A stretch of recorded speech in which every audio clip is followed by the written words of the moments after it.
Hello everyone, glad to be back. Today is 21st of December, now it's 9:30 in the morning Moscow time.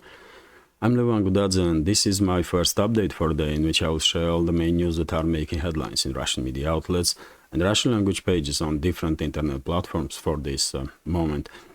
Later on in the afternoon I will upload a second update, I'll try at least. Second update in which I will share latest report of Russian Defense Ministry on progress of special military operation during the previous 24 hours, and if any crucial developments during the day, of course, I will devote separate short video to that exact topic. Let's see how day goes news-wise. And also today I will have a update for our Patreon community, for Patreon channel also hopefully Patreon community will find this update interesting. Yesterday, as you know, it was my younger daughter's birthday, and I want to thank all of you for your kind words and congratulations. Very grateful for this, and yesterday I did receive certain donations with congratulations, and I want to say that all donations will be given to my younger daughter, and she will buy for herself, she will choose for herself a gift, and that gift will be from our community. So I think it will be nice, so she will know that dad's friends, father's friends, father's community did pay attention to her and to her birthday. This sentimental stuff is also important. So that's been said. I have an announcement to make, and about our project, and it's an interesting announcement because I was invited to participate in one of the shows on TNT radio. This is Canadian, I believe, media outlet, and I was invited by none other than Matt Ehret, I will say friend of our show, Canadian journalist, writer, and geopolitical analyst, and I will participate most likely, if everything goes according to plan, most likely this Saturday on 23rd I will participate on Matthew's show on TNT radio, and of course I'm first of all grateful to Matthew for inviting me, and secondly, of course, I will share additional information about it with links and everything necessary, all the information, so that you can check that program. It's gonna be a great experience to me, of course, and at the same time great opportunity to share with Canadian public and Western public, let's say in general, to share Russian point of view and to share information that may not be known to Western public, because they are vast majority of Western society is receiving information from MSM, which is at this point quite clear that is a propaganda outlets of the Western ruling class, with small exceptions when some small companies are still trying to maintain independence, and I believe TNT radio is one of them. So it's gonna be a great show, I believe, and great honor to me to participate in this program. Well, that's been said. Let's talk about news now. And first of all, short summary of the situation on Ukrainian battlefield, according to reports from Russian media and Russian language military channels. There was no crucial changes on any of the sector of the front line during the previous 12 to 24 hours, although certain areas are maintaining high intensity. First of all, of course, I'm talking about Donetsk sector of the front line, and Avdiivka and Bakhmut Avdiivka and Bakhmut directions. But let's go sector by sector and analyze situation. So first of all, Kherson direction, where one may say that this media military campaign of Zelensky and his associates are coming to obvious end. If you remember, I was saying from very beginning, 2-3 months ago, that this so-called Kherson offensive of Kiev regime will be total failure and disaster for Ukrainian armed forces. I was quite direct in my analysis of the situation, and I was saying that it's a trap. It's a trap created by Russian forces, and it will not end well for Kiev regime. And I guess my understanding of the situation was correct, and it was a trap. And the Russian side conducted quite well-organized deception operation to create illusion for Kiev regime, for Zelensky and his associates, that they may achieve some success in this operation towards in Kherson region, towards left bank of the Dnieper. If you remember, Russian forces went as far as they were, especially communicating on radio, and were sharing information that their situation on the line of contact here on the left bank is dire. Are a very difficult situation. Positions are almost undefendable, and some conversations of this type become even. Russian side was talking this crap to, especially so that Ukrainian forces will listen and they will report about it to high command, and eventually this nonsense will further increase this illusion among Ukrainian leadership, Zelensky and his associates, that they may achieve some success on the left bank. But these conversations even become public, and some Ukrainian channels began publishing this. So Ukrainian personnel probably were sharing this radio conversations with some Ukrainian military channels. And same time, if you remember, Russian general staff make change in command in Kherson region to further increase, to further how should I say it, to further reinforce this illusion for Kiev regime that they may have some success on the Kherson direction, that Russian positions are too weak, and so weak that even leadership there, military leadership, have been changed, and so on. And it worked. This deception operation that was conducted by Russian forces worked perfectly well, and Kiev regime began this Kherson offensive. And if we count overall casualties on part of Ukrainian forces during the last 2-3 months in Kherson direction, and losses in military equipment, we can clearly say that Kiev regime lost at least, or sacrificed at least, 2 brigades for this basically military media military campaign that Zelensky authorized, basically, and or even demanded, because nowadays Ukrainian channels are beginning to report that this idea of his offensive belongs to Zelensky and his inner circle. So it was political decision. It was not decision of general staff. Maybe this type of information have been spread from Ukraine now to by channels that are close to Zaluzhny or his camp, so that Zaluzhny will not receive as much criticism for this failure. That's also a possibility. But of course, there can be no doubts that main author of this catastrophe for Ukrainian armed forces, for Zelensky, undoubtedly. Well, all this story is coming to its logical end.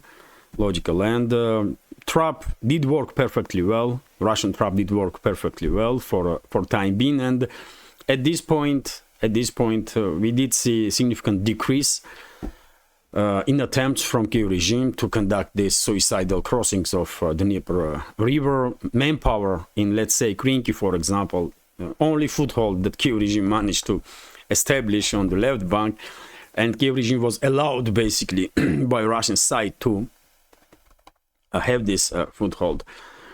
Yet again, just to make sure that this illusion will continue to work, that they can achieve something. So Russian forces have to give them some territories. And they did allow Ukrainian forces to establish a foothold in Krynky, small foothold, but at the peak, Ukrainian forces had about battalion in this small area. And now, according to military channels, Ukrainian units are just about, I don't know, maybe even not 100, if you count manpower. In the settlement, their situation are extremely difficult. Russian forces are basically encircling now these small groups, cutting these groups and encircling one by one. And I guess it's matter of days. And probably general staff of Ukrainian forces will recall all the units that are remaining in Krynky towards right bank. And that's how this media military campaign of Zelensky in Kherson region gonna end. Once Russian forces will re-establish control over this central part of Krynky, of course, Russian forces then shift attention towards Aleshki, towards this destroyed Antonovsky bridge and railway bridge, where Ukrainian forces for a while do have a small foothold, and just a few dozen of Ukrainian military personnel is operating in these areas. It has no military meaning really. Yet again, just a media meaning maybe, so that Zelensky will have opportunity to say that some Ukrainian units are on the left bank, but in reality, this area, Ukrainian forces in this area, in next to Antonovsky bridge and railway bridge, never had any real foothold, any more or less significant foothold, and will never have had any chance to influence overall situation on this sector of the front lines. So I will say this operation, Kherson operation, is ending with the total disaster for Kiev regime, as it was said by me dozens and dozens of time in last, I don't know, 2-3 months. Great operation on part of Russia. And I remind you, dear friends, that it's in Russian military history to conduct deception operations. And this one in Kherson region was quite small in comparison to the operations of this type, deception operations that Russian forces were conducting historically. Russian, Soviet forces were conducting historically, and the first one that comes to my mind is Operation Bagration during the Second World War, when Russian side and commander of Operation Bagration, if I'm not mistaken, was great Soviet general Rokossovsky.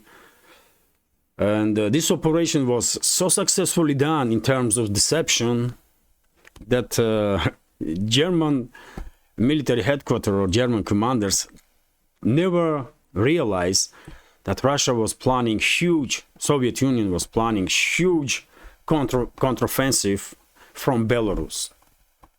They never had idea, and Russian forces or Soviet forces were concentrating for this operation millions of manpower and thousands of military equipment, tanks, personal carriers, and so on, artillery systems, aviation. And Berlin never realized this threat. They never see this threat coming, never see Operation Bagration. Well, result of this operation was totally devastating for German forces. Basically, Operation Bagration I will say, finally destroy all hopes of German leadership, military leadership at least, I will say, to achieve victory. Operation Bagration was a huge success. So what I want to say by this is that Russian side has a huge history of conducting successful deception operations, and that's why I'm not at all surprised that Russian forces quite successfully did this operation in Kherson region. And maybe this is going to be not the last one. During the course of special military operation, we will probably see quite a few other deception operations. So, well, that's been said. Let's talk about some other sectors also. In Kherson, of course, Russian forces are in full control, and the Russian forces always were in full control. It's just Kiev regime that never realized this. Maybe only now. And of course, nothing is happening in this sector of the front line without Russian knowledge, and it's only Russian side that can really conduct some offensive, large-scale offensive operations, not the Ukrainian forces, man, that never had any chances.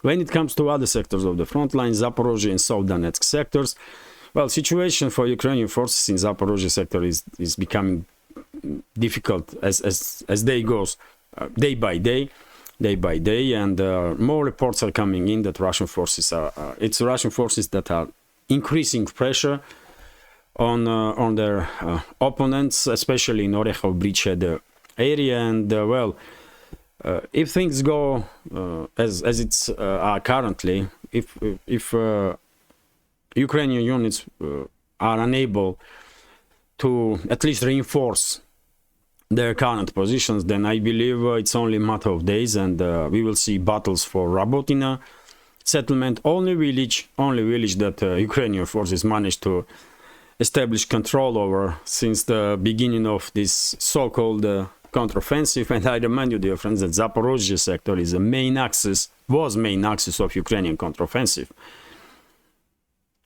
And all they managed to do is to establish control in this entire sector just over one village. So you tell me how disastrous all this Western prepared military plan for counteroffensive was. Of course, situation is under full Russian control in Zaporizhzhia sector. This sector is usually most calm if we compare it with the other sectors. And it's only Russian side really that are able to conduct successful offensive operations. When it comes to South Donetsk sector of the front line, this sector is quite active. And the main hotspot in this sector is this village of Novomykhailovka, this one here. And well, different reports are coming in. According to some, half of this village is already under Russian control. According to other reports, Russian forces are on the flanks of this village, but not yet begun operations inside of it. In any case, once Russian forces establish full control over the Marinka, it did become obvious that Ukrainian units in villages of Novomykhailovka, Paraskovyevka, Konstantinovka will become in extremely difficult situation, and they are now in extremely difficult situation because Russian forces are conducting offensive operations from two sides now, from the northern side and from the southern side. And first, of course, it's Novomykhailovka that will become under Russian control. It's a matter of, I don't know, days, possibly, although there is no hurry for Russian forces, and therefore it's hard to tell how long it will take to establish control over each of these settlements. But well, what is obvious that Ukrainian units, best they can in Novomykhailovka now, is run away as fast as they can or lay down arms and surrender before it's not too late. Because this settlement definitely will become under Russian control in upcoming, in fairly short time, let's say this way. And well, other active sectors on South Donetsk direction usually are Vremevsk salient area and these fields and small villages in between Ugledar and Vremevsk salient, Zalotaya Niva, this Prechis-Tovka. There are some other villages, I can't remember names now.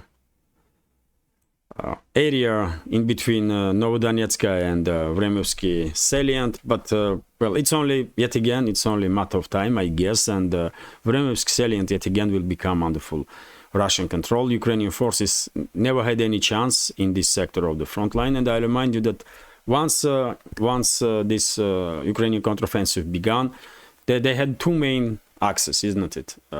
One was Zaporizhzhia sector and second Donetsk sector, and main task of these Ukrainian brigades that were yet again trained by NATO, prepared by NATO, armed by NATO. Main task for them was to cut this land bridge between Crimea and mainland Russia, and all they managed to achieve, I remind you, dear friends, all they managed to achieve is on Zaporizhzhia sector, they managed to establish partial control over the Pitikhatki village here, which is disputed at this point. It's in a gray zone. And they managed to establish control over the Rabotino village. And that's it on Zaporizhzhia sector of the front line. And when it comes to Donetsk sector of the front, all Ukrainian forces managed to do. They were a little more successful on Donetsk sector.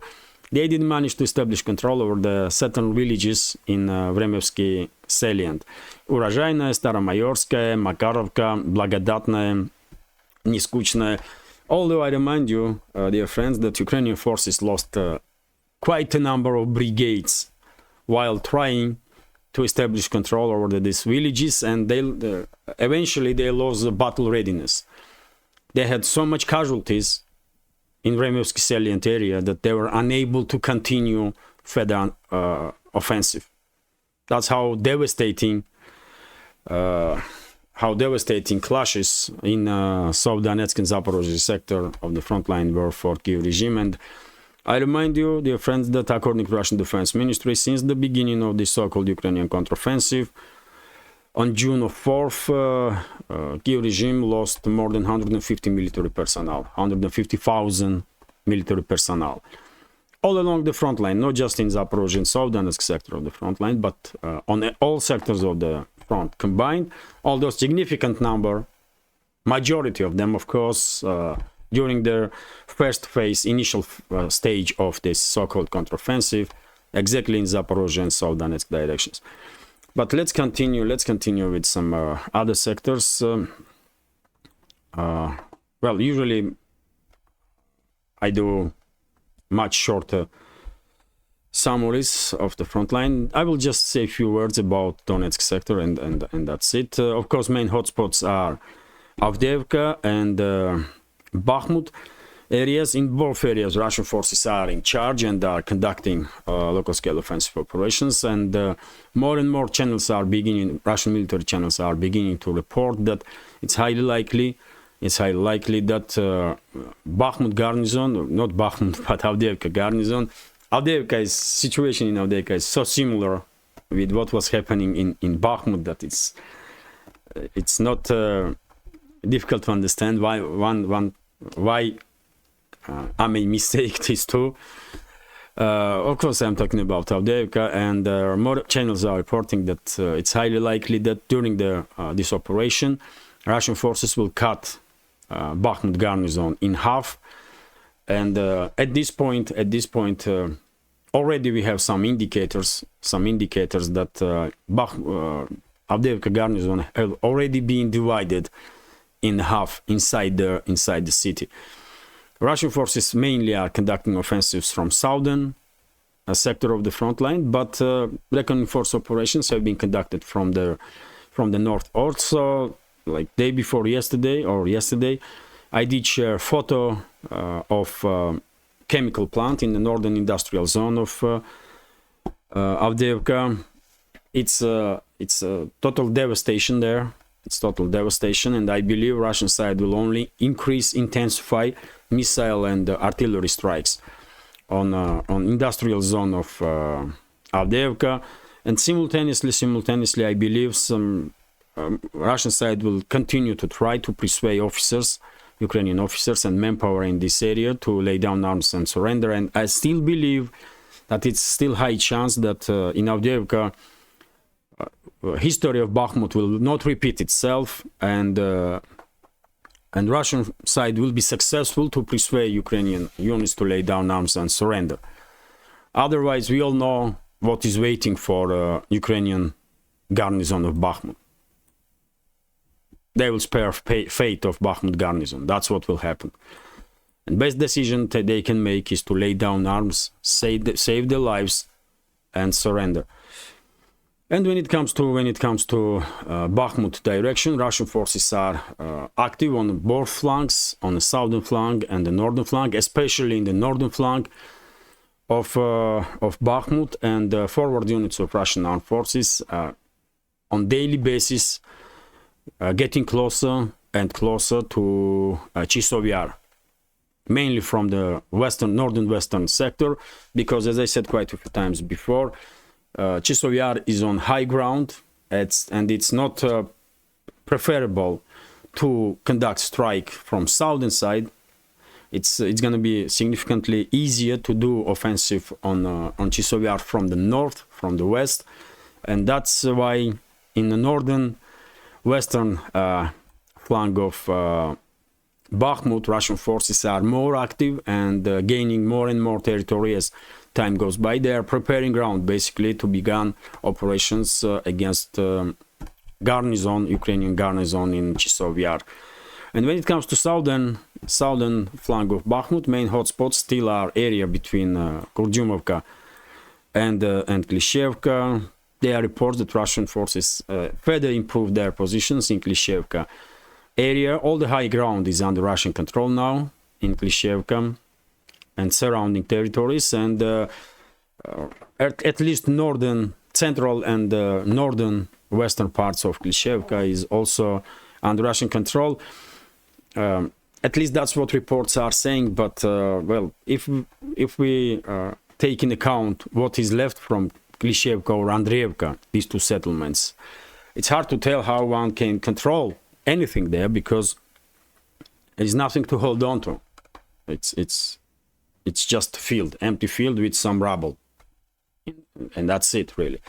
So that's why I believe Russian forces are so much concentrated on high ground to establish full control over the high ground in this area, and they did it.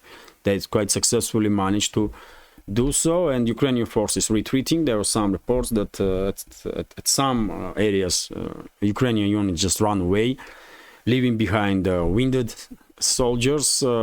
Russian media even did report about it. And when it comes to Andreevka, quite similar story.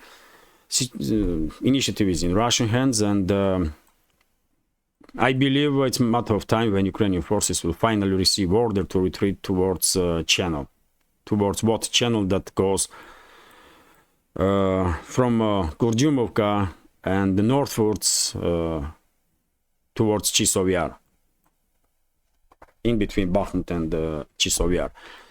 And probably Ukrainian forces will try to establish or reinforce this new kind of defense line on the right bank of this water channel. I don't think it will help them much, but at least that's what they're gonna try.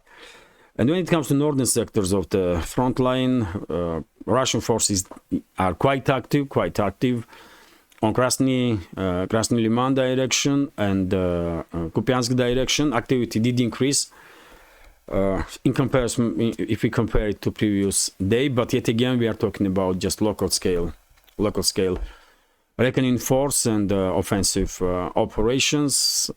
I will say final preparation of the ground for upcoming massive Russian winter offensive. All along the front line, Russian side is in full control of situation, and it's only Russian forces that are able to conduct offensive operations. Ukrainian armed forces lost capabilities to even hope for any success or any successful offensive operations. They are in defensive now, and well, I have doubts that they will be able to be successful even in defensive operations. They are on the verge of breakdown, and to be honest, I'm quite surprised that they lost they last so long. I'm kind of surprised because I expect Ukrainian armed forces to, collapse just any time, really, just any time. It is what it is, man.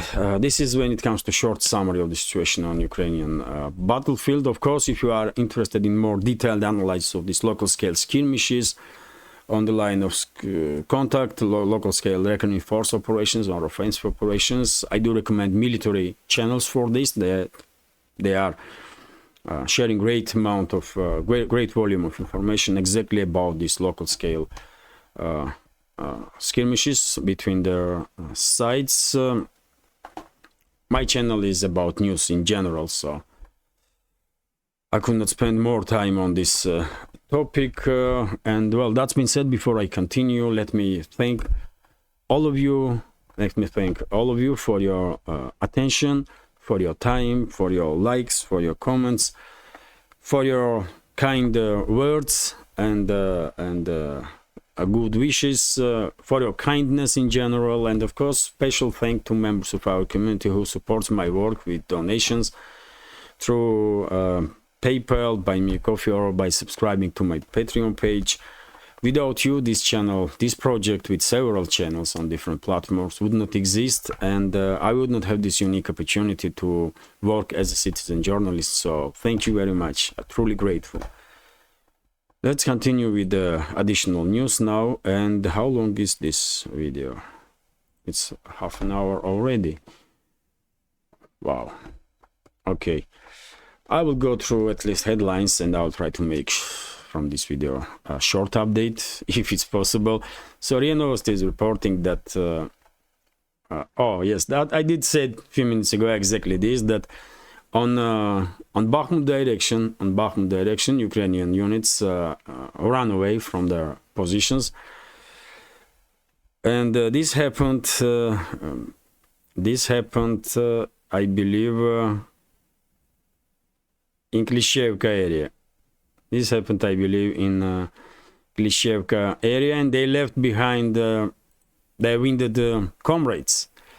So probably morale of that unit that ran from its position was so low that they were unable to take with them. They did not even think possibly to take with them their wounded soldiers. They just ran away, and they were, I guess, lucky that there was no neo-Nazi detachment unit behind their positions from Ukrainian side, or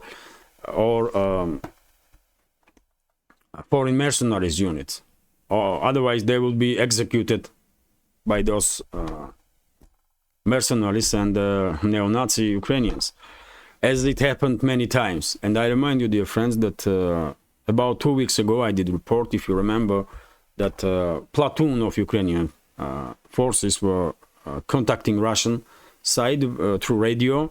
It's 149 drop 200, I believe, radio frequency, Volga, which is used to communicate, which is used by Ukrainian forces to communicate with Russian side whenever they are planning to surrender. And I guess neo-Nazi detachments, blocking detachments, find out about decision of that platoon that they were planning to surrender, and they open artillery fire on their position. Of course, they knew exactly where they were, and 25 Ukrainian soldiers from that platoon was killed as a result of these strikes from Ukrainian neo-Nazis. So it's a real thing on the line of contact. It's and that's why that Ukrainian soldiers have been killed by formally their own comrades, and that's why many soldiers are afraid.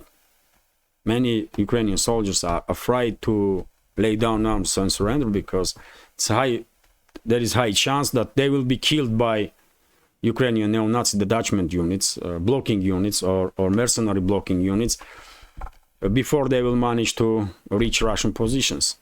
That's how it is. And after this conflict will end, I guess we will find out that thousands and thousands of Ukrainian soldiers have been killed exactly by these neo-Nazi mass murderers and foreign mercenaries that are fighting under direct orders of Zelensky. Make no mistake, these neo-Nazi detachment units and mercenary units, they are receiving orders directly from Zelensky and his camp, not from Zaluzhny. They don't care about Zaluzhny, absolutely. They work under direct orders of Zelensky and his camp. Let's continue now. And well, Russian commander of units in Energodar and the Zaporizhzhia nuclear power plant area, which is right next to Kakhovka water reservoir. This is the area we are talking about. So commander of Russian forces in this area did comment on readiness of Russian units to repel any possible provocation from Ukrainian side. And he said that, well, Russian units are locked and ready to defend their territories, defend their positions, and no matter how many times Kiev regime gonna try military operations, gonna conduct military operations in this direction, they're gonna fail. And I remind you, dear friends, that once after Kiev regime destroyed Novaya Kakhovka hydroelectric power plant, water level in Kakhovka water reservoir dropped significantly, and this winter time, once ground will be frozen, and if ground will be frozen, it all depends on weather conditions, isn't it? We may see attempts from Kiev regime to conduct military operations, to cross basically this almost empty Kakhovka water reservoir and conduct military operations in direction of Zaporizhzhia nuclear power plant and Energodar city. So it's not random. It's not random stuff that RIA Novosti did report about readiness of Russian forces in this area. I believe there is a highly likelihood that once ground will be frozen there, Kiev regime may try once again to conduct operation towards Zaporizhzhia nuclear power plants. And I remind you that Kiev regime already openly admitted that they were conducting operations towards Zaporizhzhia nuclear power plants, but they failed. At least 3 operations, offensive operations, have been conducted in this direction by Kiev regime, and Russian side managed to neutralize those offensive forces of Kiev regime. Although before this acknowledgement, Kiev regime was always denying that they are targeting Zaporizhzhia nuclear power plant. But let's continue. RT is reporting that, well, this infamous at this point and probably mentally ill U.S. General Ben Hodges, former, I will say, active duty general, did come up with new ideas for Kiev regime, and he said basically, you cannot make this up, man. I mean, this Ben Hodges is truly delusional and probably mentally ill.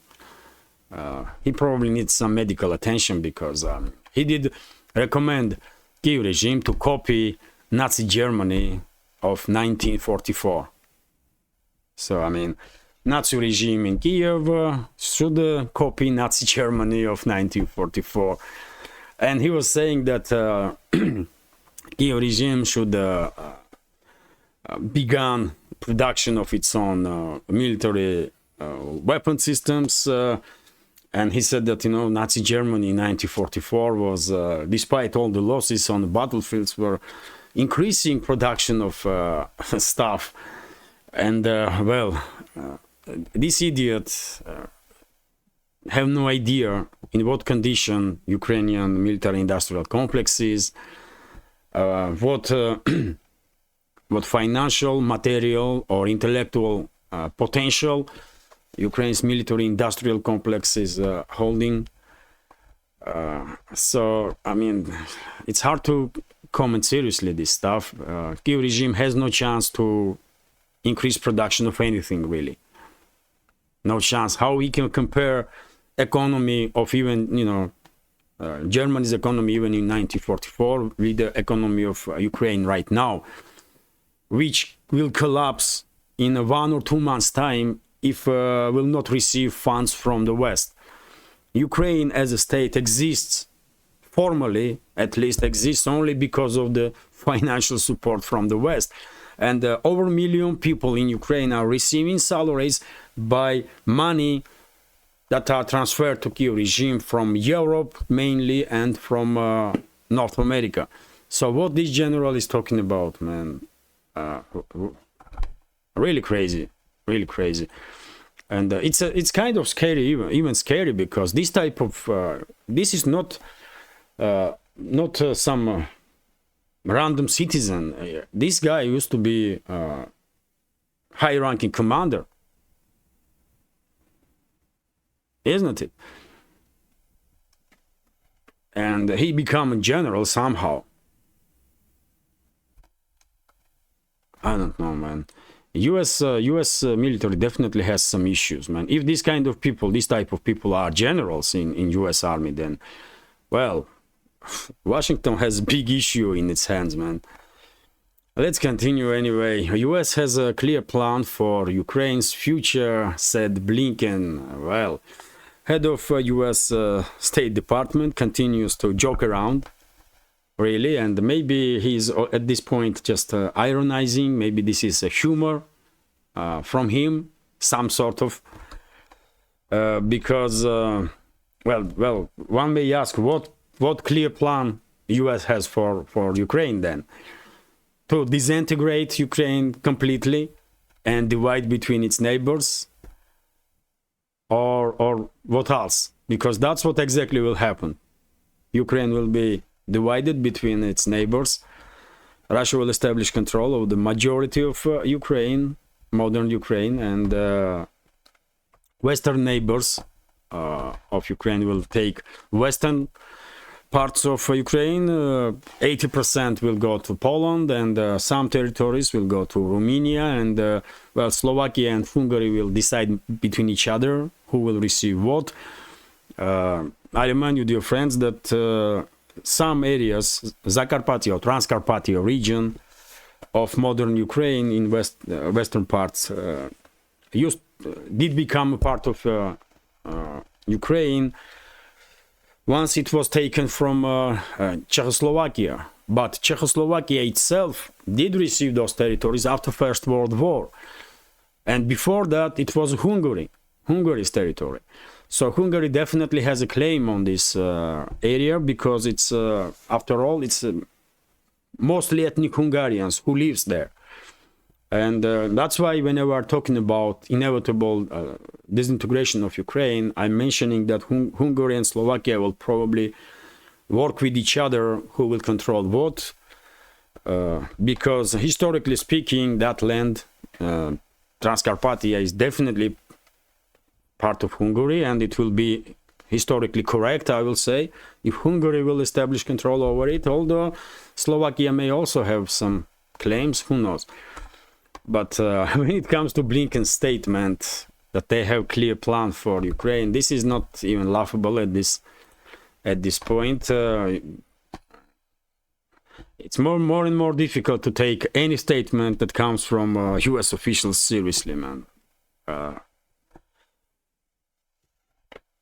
RT is also reporting that U.S. Senate shelves Ukraine's aid talk for 2023, which is obvious at this point. U.S. Congress is on holidays, and earliest they will go back to discussion on Biden's aid initiative, combined aid initiative, in which over 60 billion, and Biden's initiative is in for 111 billion, if I'm not mistaken, something like that.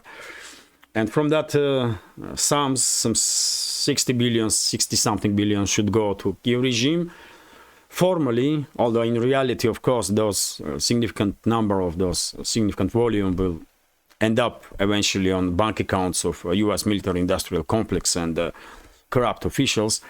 And in very same aid package, 14 billion is supposed to go to Israel, 10 billion to Taiwan, and also some funds for border security. And well, it's official. It's official now that in 2023 this topic will not be discussed anymore in the Congress. Congressmen are on holiday, and earliest they will come back to this topic is, I guess, middle of January or maybe even late January.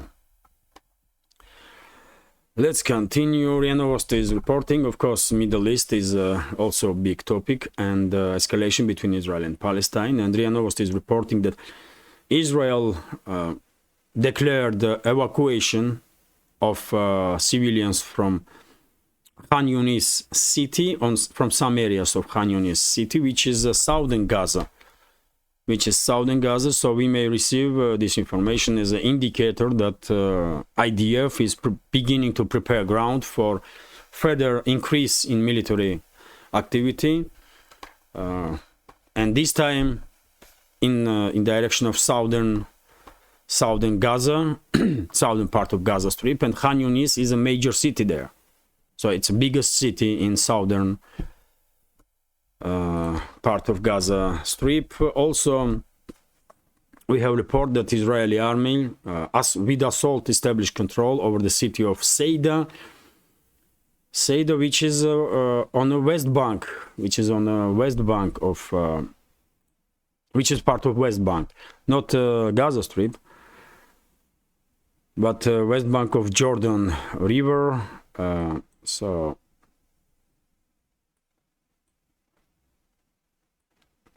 this is the West Bank here, and this is Gaza Strip here. And I remind you that Gaza Strip and the West Bank have no link between each other, no land bridge or something. And Israel is quite active, not just in Gaza, but also in the West Bank, and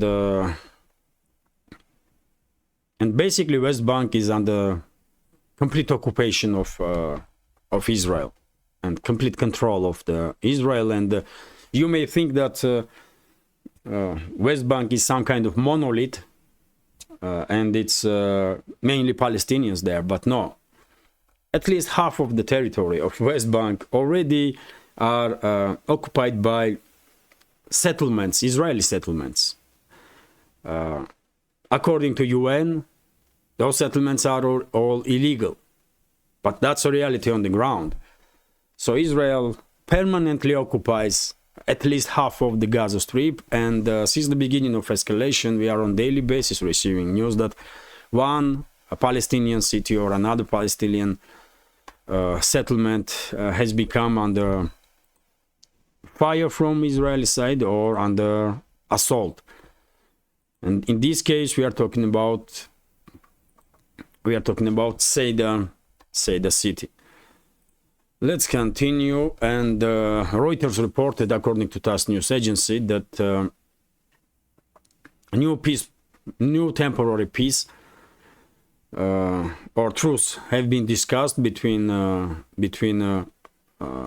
Israeli leadership and Hamas, with participation or mediation of Qatar and Egypt. But we also have a report. That according to Wall Street Journal, Hamas refused to agree on Israeli terms. And they are demanding, and Hamas disagree on Israeli terms, because they want thousands of Palestinians to be released from Israeli jails. And Netanyahu's government is not willing to talk about this stuff, at least at this point. And Hamas also wants this truce to be longer than Israel is willing to go. So Israel is agree, according to report, agree for a week of temporary truce if Hamas will release remaining hostages, or at least 40 hostages. But Hamas is not agree on these terms. They want longer truce, and they want thousands of Palestinians to be released from Israeli jails in exchange of 40 Israelis. Also, at some point, let's hope they will manage to reach some agreement and there will be truce in the region. But also, as time goes by, chances and conflict military phase of operations increase, chances that there will be some long-term truce in Gaza Strip are less and less. Unfortunately, it's exactly the opposite. Nowadays, I guess there is more chances that this conflict will further escalate, not just in Gaza Strip, but also in West Bank and even Lebanon. And then may even on the scale of region, if Iran will be provoked to get involved one way or another. So situation is truly extremely difficult there. And well, few more news. RIA Novosti is reporting that Xi Jinping, during his last direct meeting with Biden, said openly that China will regain control over the Taiwan, but China will do it politically, not militarily, but politically. That's a Chinese goal. That's a Chinese main task, to reunite Taiwan with the rest of the China peacefully, by peaceful means, by negotiations, by cooperation, and so on.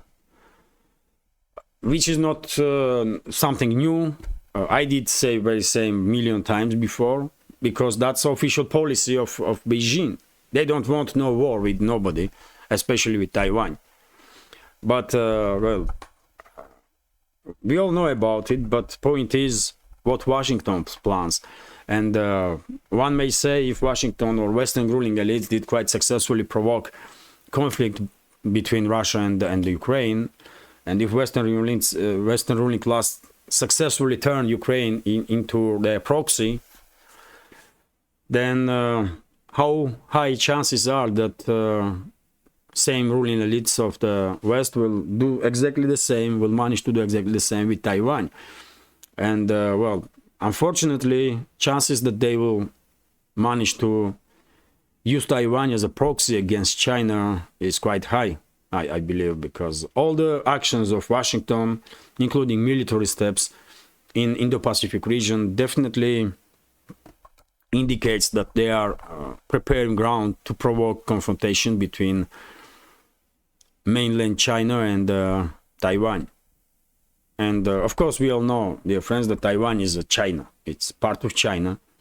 It's not some separate state or independent state or quasi-state. None of it. It's part of China, and Beijing and Taipei both claim that they are legit government of China.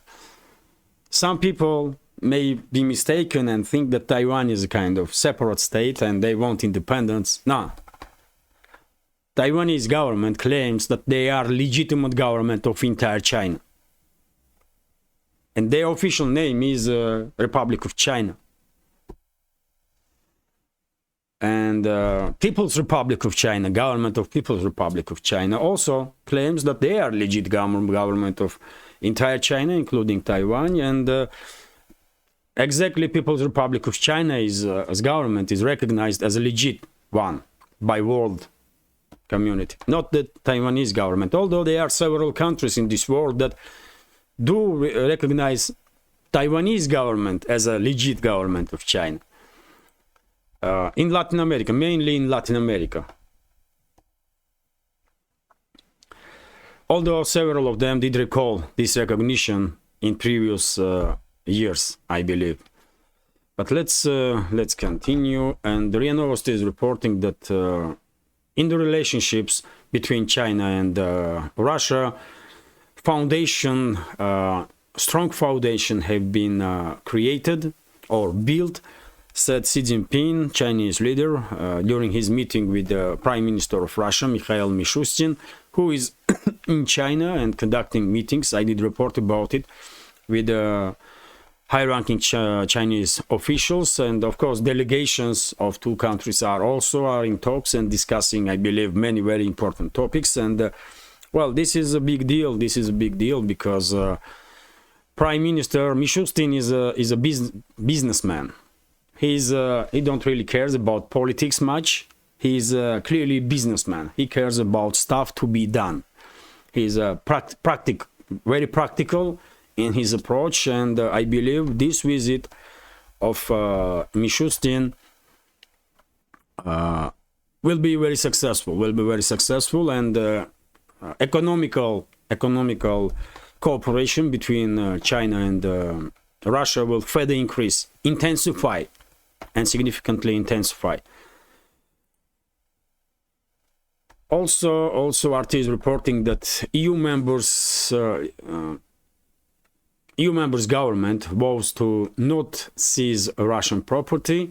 Well, as we all know, after recent parliamentary elections in Slovakia, there is new government there under leadership of Robert Fico, Prime Minister of Slovakia, and he did made a quite interesting statement that Slovakia will not follow the example set by its neighbor, the Czech Republic. And I remind you, Czech Republic and Slovakia used to be one country for a while, Czechoslovakia, and they are, obviously do have a very close ties and relationships, and still current government of Slovakia did said that they will not follow the example set by their neighbors, Czech Republic, and they will not freeze any Russian assets, or they will not take any Russian assets at all in Slovakia, which is absolutely correct decision. And as time goes by, I have more and more, I do begin to believe that this new government in Slovakia is,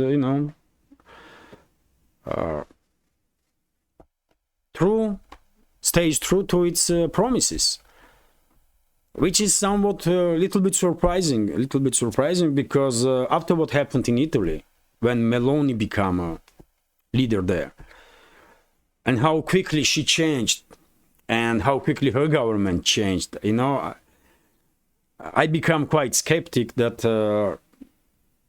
there are some adequate forces at all in European states on political stage. But well, there is a hope really that there is some adequate politician. There are some adequate politicians in Europe, and Slovakian leadership definitely demonstrates this, current leadership. And well, one can only applaud Robert Fico, because if he will maintain good relations with Russia, or working relationships, let's say, working relationships with Russia, it will only benefit Slovakia. It will benefit Slovakia big time. Like Hungary does, man. Hungary's leadership, they knew perfectly well that if they maintain good relationships with Russia, it will benefit Hungary. And that's why they are taking positions against further increasing hostilities from EU towards Russia. So, well, good for Slovakia's government, man. TASS news agency is reporting that U.S. congressmen, surprisingly, asking now, group of U.S. congressmen asking now State Department to consider to lift, to demolish basically oil price cap on Russian oil, because according to the senators, this sanction don't really works anyway, and only generates difficulties for US, reputational wise also. And but don't make no mistake, these senators are no way friendly to Russia. They are saying, you know what, this price cap is not working, it's laughable. Let's take out this, let's demolish this price cap and put some another sanctions on Russian energy sector. So maybe State Department will listen maybe State Department will listen, and sometime in next year, in 2024, Washington and G7 countries basically, and eventually Brussels, will probably demolish this price cap on Russian oil of $60 for barrel, because it definitely don't works. It definitely don't works and makes laughable ruling elites of the West. They are laughing stock with their crazy sanctions. So let's see, maybe this will happen. Maybe this will happen, although, as I just said, these very same congressmen are demanding some another sanctions, more effective sanctions, to be imposed on Russia and Russian energy sector. So, you know. And finally, RIA Novosti is reporting those US congressmen gonna find difficult what to sanction, you know. They may say publicly that we want more sanctions, more effective sanctions and so on, but they already sanctioned everything, man. Almost everything. I mean, what they gonna sanction and how? You know, it's at this point against Russia, G7 countries and Brussels, EU did impose over 18,000 sanctions. Can you imagine though? Over 18,000 sanctions. RIA Novosti is reporting that price of Russian Brent crude oil did reach $80 for a barrel. We just spoke about Russian oil, and well, price cap is $60, but Russian Brent Brent is a US not Russian brand, but Urals is Russian, and Urals price is based mainly on Brent. So if Brent is increasing in price, then Urals also increasing, and usually difference in price are about $7-8 between these two, maybe 10 sometime. So I guess at this point Russian oil is trading about $70 for a barrel, $72 per barrel. That will be my guess. And well, according to statistics that I remember, latest one about sales of Russian oil, average price in 2023 for Russian oil was somewhere around 72, 75, over $70 for sure per barrel. And this is it for now. I will end this update little longer than hour, but hopefully you will find this video interesting, and if so, please click that like button, leave some commentary about any topic you like, and if you can, please share video with your friends. And if you think this channel is interesting, useful, informative, and deserves to exist in this field of news and political commentary, please consider to support my work with small donations through PayPal, Buy Me Coffee, or by subscribing to my Patreon page. You can see links under this video in the description box or in the pinned comment. This is it for now. Have a great day and take care.